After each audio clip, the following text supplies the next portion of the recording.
Hello. Well, you're joining me on a very hot night in London. If you see a bead of perspiration running down my forehead, it's not. I'm not stressed. I'm not nervous. I'm just a bit flipping boiling. So listen, we're going to keep it kind of briefish.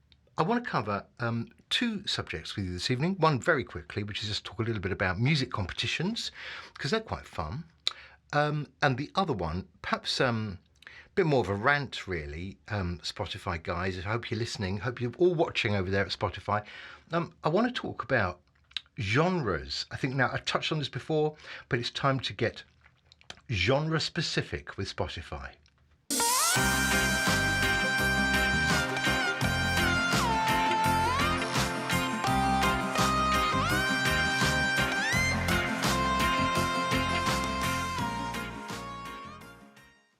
Okay, let's talk about competitions first, because that's kind of easy and it's kind of fun.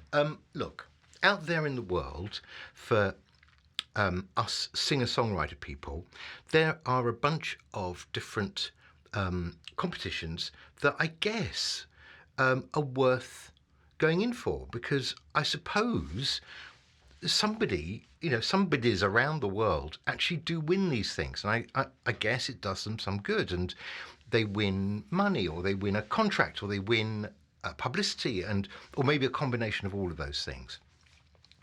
I have entered various ones of my songs, various songs over the years, into various competitions. There's a couple of things I just want to say. One is, I don't think it's a bad thing. I think it's probably worth doing. I think it's probably a good idea to keep your expectations lowish. And there is a little bit of overlap between this point about competitions and the point about the myriad of genres that Spotify like you to be completely aware of. There's a couple of points to these competitions. They generally charge you about $25 or $30 US dollars to enter a song. That isn't really a barrier to entry. I think that's probably okay. Sometimes they're very clear with you about when you're going to hear the results. Sometimes it just sort of seems to disappear into the ether, which is a bit more sort of troubling. And so so from the start, let me say, I have entered a number of songs into competitions. I've never won anything. Let's be very clear about that up front. One of the things I find kind of amusing about these competitions, because I having entered them, like one time, I get tons of emails begging me almost to, enter again, because obviously that's how they keep going, isn't it? That's how they make the money, is by people like me and you, I guess, putting your songs in. One thing that is amusing to me is that the titles of these competitions are incredibly similar. I suppose there's not much you can do in terms of combinations of words with the words songwriting and competition and contest and awards. So I'll tell you what I've entered recently. Okay, I've got a little list in front of me here.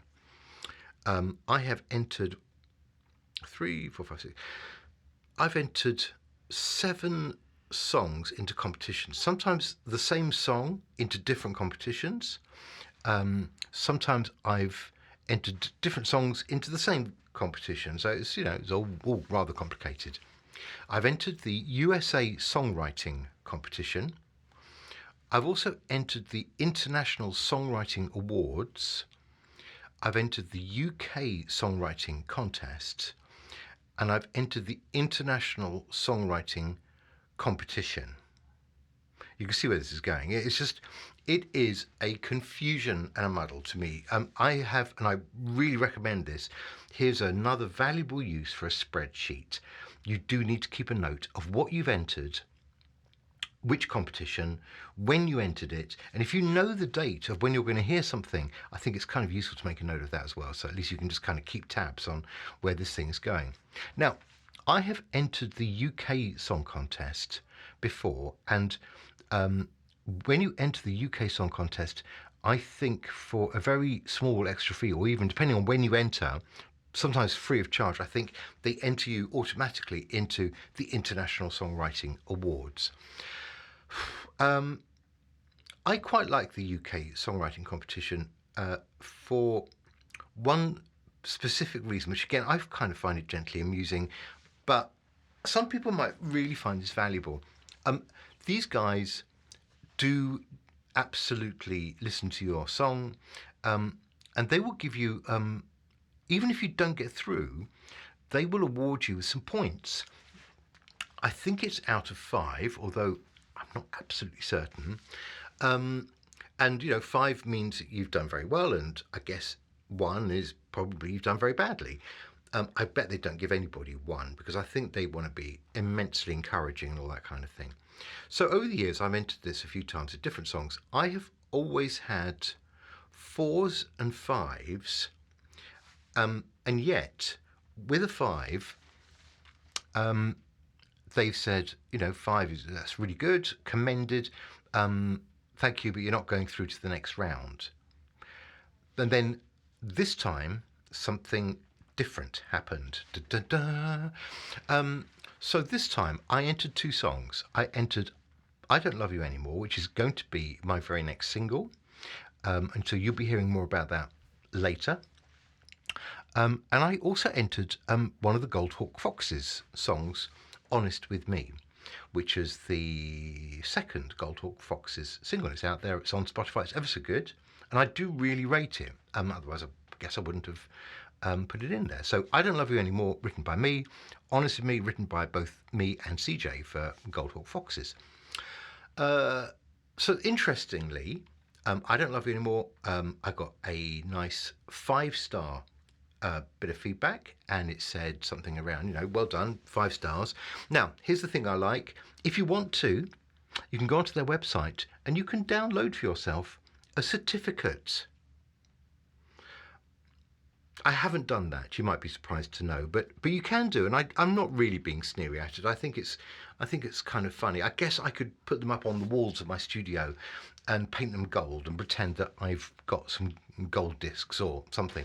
But it feels a little bit like, you've entered your horse into the local gymkhana and got a highly commended ribbon. So I'm not sure about that really. But this time with Honest With Me, Honest With Me, this is the thing that is kind of curious. Honest With Me also got a 5-star feedback for us, and I thought, oh, that's great, that's nice. Both of them, they like both of them to some extent, but a different comment with Honest With Me, and it said, congratulations, you are a semi-finalist, and so your song is going through to the next round, and we will let you know, I don't quite know when, but not too long, I hope, we'll let you know if your song makes it to the final. So there's obviously a semi-final and a final. So that's quite interesting. And I think alongside that, I think being a semi-finalist means that we already get something or another. So that's good. I'm not quite sure what the something or another is. And I promise to report back to you, and I'll tell you exactly what it is that we have already won. It might be nothing. So I'm perfectly aware of the fact that being a semi-finalist is not the same as winning. So we'll see how that goes. But look, it's the first time that any of my songs or songs that I'm involved in have got through to another round. And as I say, I reckon probably over the years I must have entered 20 different songs into a bunch of these competitions. Now, one of the things you have to do when you're entering into these competitions is to state what genre your song is. It's not too difficult because they don't give you that many options. But it's very American. A lot of these are American-based award competitions. And incidentally, they're not really interested in the performance. This is not about how did you perform, how did you produce and deliver on your song. Often what they're really interested in is literally the song itself. So if you could just do it on an acoustic guitar. If you could carry that off with aplomb, that's just as good as doing a nice polished production. The business about genre, though, it can be a bit of a headache because, as I say, they are very American. So us in the UK, I don't think we're really very clear about. Okay, you may be, I'm not very clear about what is adult contemporary. Um, and actually, they've got two kind of categories around adult contemporary. One seems to be adult contemporary that might be a bit more mainstream, and the other one's like adult contemporary as if it's just an album track that you wouldn't release as a single. I think they're both genres of kind of rock, um, because there's a different genre for hip hop, there's a different genre for R&B. But interestingly, with Gold Hawk Foxes, uh, you could classify it as pop. You could possibly classify it as R&B. I guess I'm trying some different things just to see if it makes it go further, makes it a little bit more successful. Look, I'll let you know how it goes on. As I say, honest with me, through to the semi-final, and I don't really know what happens next, and I'll keep you informed. Um, But the subject of genre, it's not too difficult when you're entering a song for one of these competitions. Although, as I say, adult contemporary, I don't really know what that is. There's a few others I don't know. And actually, the other thing is, sometimes I think the songwriting competitions are quite Christian or a little bit country. I mean, they seem to be based, largely in places like, Nashville or Austin, Texas, or those kind of places, which are a bit, you know, white country stuff, and occasionally I don't know if they just think I'm mad because they might do, um, or a very eccentric English person has sent in something that we don't understand. It could be. But let's go on to Spotify. Look, today I was going through the process with Spotify today of sending something, pitching, they call it, pitching to their editors a new song. So this was the fourth Gold Hawk Foxes single that I was just dealing with today. It's called Straight Up and Down. It'll be out in a few weeks' time. And part of the process to try and bring it to the attention of, the good people at Spotify is to pitch to their editors. Now, it's a very simple process. You have to say things like, what language is it in? Does it have any religious significance? Does it belong to any kind of ethnicity in particular? All of that's pretty easy to answer. And then we get to what genre is it, and you can name 3. So already you can put your song into 3 different genres, and already my head's beginning to swim, and I'm thinking, what? Now, because I was in it today, I took the liberty of making some notes and taking a few photographs, because it is quite extraordinary. I want to talk to you a little bit about the genres of Spotify. Now, look, help me out here. Is it just me, or might you get a little bit confused among you? So here are the top line genres that your song might be when you pitch it to Spotify. It could be acoustic, African, ambient, Argentinian. It could be beats, bluegrass, blues, Canadian, Caribbean, children's, classical, country, dance, electronic, flamenco, folk, French, German, Greek, hip-hop, Hungarian, Indian, indie, Israeli, Italian, J-tracks, Japanese, jazz, Latin, Malian, metal, Mexican, noise and non-music, Polish, pop, Portuguese, punk, R&B, religious roots, religious, rock, Romanian, Russian, singer-songwriter, soul and funk, Thai, Turkish, Uruguay or Vietnamese. Okay, so that's narrowed it down to 48 different genres. Now look, I know some of those seem to be just countries. Hungarian, I didn't realise there's a Hungarian genre. I didn't realise there was a Romanian genre. I mean, why isn't there a genre then for every country? It seems a little bit random. But some of those genres are bigger than others, because when you go into the genre, you decide, oh, okay, my track is definitely ambient. You click on ambient, and next thing you're into the subgenres of ambient. So underneath the heading of ambient, and by the way, there are 48 of those headings. Ambient, for example, has another 6 subgenres. If I go from the top, acoustic's got 6 subgenres, African's got 16, ambient 6, Argentinian 2, beats 14, and on we go, etc. Now, when you get to dance, and look, I've just pulled this out as an example, and I think others are in this kind of situation as well. Dance, which is basically EDM, electronic dance music. How many subgenres do you think there are in electronic dance music? Yes. For those of you who said 83, yes, you're right. 83. 80 flipping 3. So what the hell are they? Okay, you came to the right place and you're asking the right questions. So should we have a little look and see what they are? Because this is just basically bonkers. I have taken some photos of them. So look, I'm just going to try and give you a little taster of it, and I might post some up randomly around here. So here you go. Hold on to your hats, because your song might be one of these 83 genres of dance electronic music. Is it? I'm just picking these out as I come to them, so not in no particular order. Is it tropical house? Is it UK funky or UK garage or vaporwave? Is it vocal down tempo? Ah. Is it New Orleans bounce? Is it new disco or Philly club or progressive house or psytrance or psychedelic electronica? Yeah, I know. Is it Miami Juke? I mean, what? Is it melodic house? Is it lo-fi house? Is it Moonbatten? I mean, help me please. I'm supposed to know this stuff. Is it tech house, techno, trance, trap, tribal house, or trip hop? Well, it could be any of those.